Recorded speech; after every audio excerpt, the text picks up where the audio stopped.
Hello there, Tom here from the Run Testers with a best running shoe solo guide. So what this video is a guide to the best shoes that I have tested over the past year.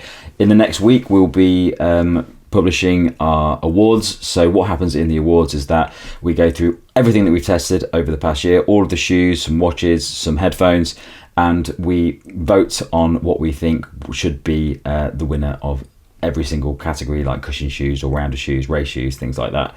And we then go through all of the numbers and work out what the winners are. But the problem with that is that we often don't get to cover shoes in the awards that some of us really like, because it's based on voting. So the reason we do these videos is that we can have an opportunity to talk about our own picks. So we're all different at the Run Testers. Obviously Nick is a lot faster than me. He runs in different shoes. I favour cushion shoes and daily shoes, that sort of thing. So this gives me an opportunity to talk about a lot of things that I like, and each of the other Run Testers are going to be doing these videos as well. Well, let's dive in and find out what the 5 running shoes I picked for this video.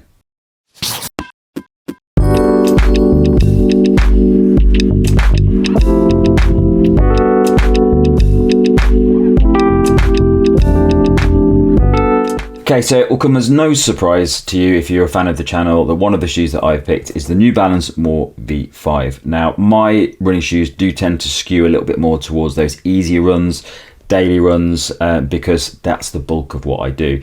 Even though I train for marathons and I train for sub-3 marathons, the way that I train for them is largely about distance and comfort and getting the miles in. And I do have speed work in there, but I do spend a predominant amount of my time in cushioned shoes and daily shoes because I'm not going all out all the time. I'm doing a lot more distance. So the New Balance More V5, I've probably did about 100k in this now. I really like this shoe. The New Balance More V4 and the New Balance More V3 were 2 of my favourite shoes. This is a big update because it has a new tweaked midsole foam in it. So it uses the same midsole foam that's in the 1080 V13, which is a bit softer. And in the 1080 V13, it makes it really soft. And it means that shoe is essentially just a very easy day shoe, a recovery day shoe. You wouldn't use it for anything else. More V5, it has more of that foam in, and I don't think it's exactly the same as the foam that you get in the 1080 V13. So it is a bit softer than the More V4, but it's a little bit bouncier as well. So you do get the same benefits that I think you get from the More V4. It's a very comfortable shoe to run in. It's a very enjoyable shoe to roll forward for longer sessions at a nice comfortable pace, recovery runs, easy runs. And it's, for me, it's one of the best shoes out there for just ticking off miles. When I go out and run and I've got an hour-and-a-half easy run or a recovery run or a long run at a nice comfortable pace, this is the shoe that I want to take out. I'm not going to go faster in it. I'm not going to be doing intervals in it or anything like that. I just want a shoe that I know is going to be really comfortable and just make that run as enjoyable as possible, because I'm doing a lot of miles at the moment and I want those miles to be very nice and comfortable. So the More V5 is one of my top picks this year, definitely my favorite pick for cushioned easy run recovery day shoes. My next pick is another shoe that I tend to use quite a lot for easy days, longer runs, just ticking off the miles, but it's a shoe that has a little bit more to it. So it's the Mizuno Neo Vista. Now this shoe, I really like this shoe. It's it's such a fun shoe to wear. The midsole in it is really bouncy. It's got a nice softness in it. If you do an easy run in it, it just feels really comfortable and just bounces you along, just feels great. If you're doing a faster session, it can pick up the pace in it. It's got a nice bounce to it. It has this plate within it that just gives you a little bit of propulsion as you're running. It's not the fastest shoe in the world, but if you're, I probably wouldn't use it if I was going for all-out intervals and I needed to really hit hard paces. But if I'm going out for a consistent interval session, consistent paces where I may be doing like kilometer reps or something like that, and I'm running at half marathon pace, this is a great shoe for it. It just makes it really enjoyable. It just bounces you along, really comfortable. Only thing I would say about it is I'm not a massive fan of the upper. I don't really like these booty uppers, but I've never really had a problem with this shoe. And I'd definitely say if I had to pick one shoe to go on holiday with for a month, and I was doing a mix of runs there, this would be one of the top ones on my list. There are other shoes that are versatile, like the Saucony Endorphin Speed 4, but I find that skews a lot more towards the faster sessions. I wouldn't really like to use that shoe for loads of easy stuff because it's a little bit too firm for me, and I don't really get the comfort that I want out of it. This sits the other side. It's more of on that sort of comfy, softer side, but you can do quite a lot more stuff in it. And when you compare it, the price of it compared to some of the other shoes out in the market, so things like the Superblast, this is a really, really good value shoe at the moment. So well worth picking up if you just want a really nice, comfortable, bouncy, enjoyable daily shoe. But also if you just want an easy shoe as well, because it can do that absolutely perfectly. Okay, so this pick is a bit of a tricky one because I'm going to mention two shoes here. One because I've tested it quite a bit, and one because I've only just started testing it, but I think it's comparable with this shoe. So the Asics Metaspeed Sky Paris. This shoe is definitely the shoe that I would have said is the best race shoe this year that I've tested. It is very, very fast, very propulsive. You can really feel it bouncing you forward as you're running. It feels very lightweight as well. It is just a fantastic carbon plate race shoe and really does the job. This shoe is I'm currently deciding what shoe to wear for Valencia. I'm not going to use the Alpha 3. I'm not a massive fan of that shoe. Didn't really like using it when I ran Boston earlier in the year, and I haven't really got anything else apart from this and another shoe that I'm choosing between. So the reason I'm picking this is because the cushioning is really good. It feels very comfortable, feels like it's supporting you but giving you a lot of bounce back. It's got a fairly aggressive carbon plate in it, so you do feel that propulsion and that toe off when you're running. And when you're picking up the pace and trying to maintain that pace, it really helps you do that.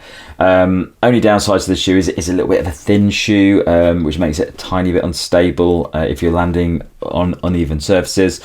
But hopefully if you're running max pace at various distances, you're probably going to be running on a flat surface anyway, so you don't need to worry too much about that. But it is, for me, probably the best carbon plate racer that's come out this year, and I really, really like this shoe. The other one, which I've only just recently started testing because we're doing the awards and I wanted to make sure that I cover everything that should be covered, is the Hoka Cielo X1. And I've used this only 3 times now. I've raced in it today doing the Brighton 10K, and I've done an interval session and a longer run in it, and I really like this shoe. It feels like the sort of shoe that I really enjoy running fast in.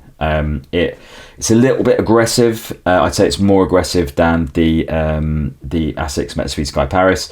It's got a good level of cushioning in it. It reminds me a little bit of a more subtle version of something like the Saucony Endorphin Elite, which a shoe that I have a bit of a love-hate relationship with. I think it's the fastest shoe I've ever raced in, but I also think it's the most awkward shoe I've ever raced in. I would not want to run a marathon in that shoe just because of the way that it positions your foot. This shoe, I think, has some of the elements of that shoe, but just feels a little bit more welcoming and a bit more comfortable, especially based off the long run that I did in it.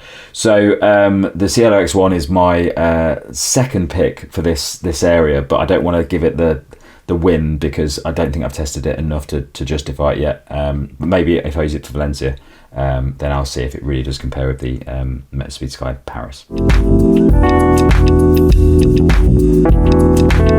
Okay, my fourth pick for best shoes 2024 is the new Balance Balos. Now, this shoe we talked about quite a lot this year, and ever since I heard about this shoe when it was at the running show in the US, I was very excited about it because it's a shoe that it's essentially a shoe that's designed for daily runs, but it's got a lot of cushioning in, and it's got a lot of bounce in it. It's a very soft shoe, but that midsole foam doesn't suck away energy, it gives you it back, whereas some of the daily shoes that have a lot of cushioning in do tend to sap your energy a little bit. But this is really good for so many different runs. It's a great easy day shoe. It's expensive for an easy day shoe, so you wouldn't just buy it as an easy day shoe. But if you run easy in it, it's absolutely fine.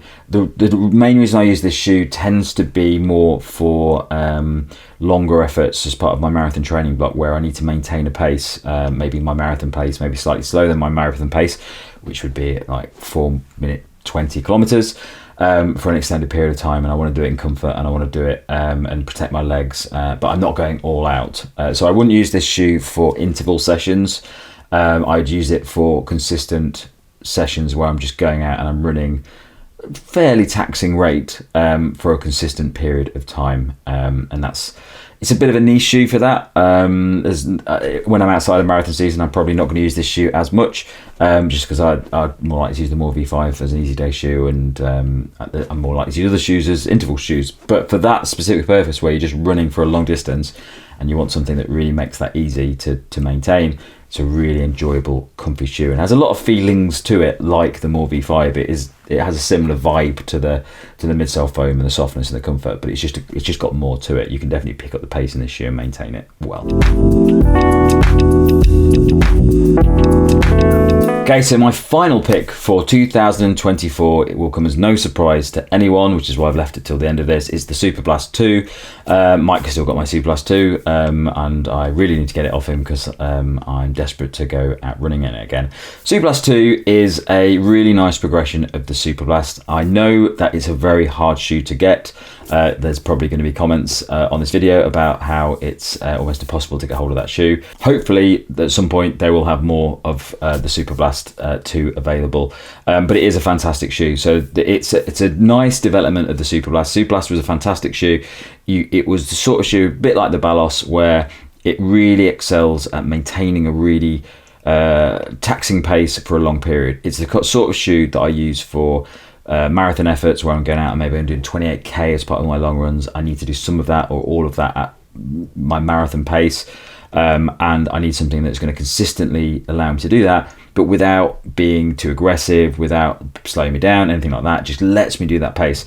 Superblast 2 is very similar to Superblast 1, as you'd expect, but it's just got a little bit more to that midsole foam. It just has a little bit more responsiveness in it for me, a little bit softer, I find, the Superblast 2, and all in all, it's just a nice improvement on the Superblast. In fact, because Mike's got my Superblast 2, I've actually been running the Superblast 1 quite a lot recently, and that shoe still is fantastic.